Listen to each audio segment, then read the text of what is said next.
অবলার আবহাওয়া কথা। বর্ষার শুরুতে সেভাবে একটানা বৃষ্টির ঘটনা এখনো অবধি না ঘটলেও কম বেশি ভালো রকমই বৃষ্টিপাত হয়েছে সমগ্র পশ্চিমবঙ্গ জুড়ে। প্রশান্ত মহাসাগরীয় এল নিনোর প্রভাবে বৃষ্টির সার্বিক ঘাটতি এবার হবে না বলেই জানিয়েছেন দিল্লির মৌসুম ভবন। এরই মধ্যে পশ্চিমবঙ্গ ও ওড়িশার উপকূল সংলগ্ন বঙ্গোপসাগরে তৈরি হয়েছে একটি নিম্নচাপ বলয়। একই সঙ্গে একটি অনুকূল অক্ষরেখা অবস্থান করছে। এই দুইয়ের প্রভাবে আগামী সপ্তাহে দক্ষিণবঙ্গের বিভিন্ন জেলাগুলোতে ভারী বৃষ্টিপাতের সম্ভাবনার কথা শুনিয়েছেন আলিপুর আবহাওয়া দপ্তর।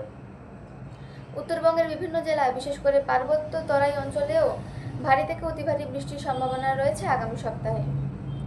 বর্ষার শুরুর বৃষ্টিতে তাপমাত্রা কয়েক ডিগ্রির পতন হয়েছে।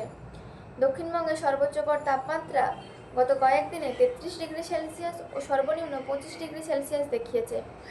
গরমের অস্বস্তিও অনেকটাই লাঘব হয়েছে।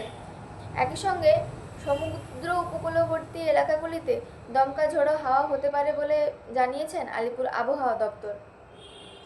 গ্রাম বাংলায় আমন ধানের বীজতলা তৈরির কাজ চলছে জোর কদমে। মাঠে মাঠে ট্রাক্টর, পাওয়ার টিলার ইত্যাদির পাশাপাশি জমি নির্ণয়ের কাজও চলছে। সমুদ্রে মাছ ধরতে যাওয়ার জন্য মৎস্যজীবীদেরও প্রস্তুতি কাজ চলছে।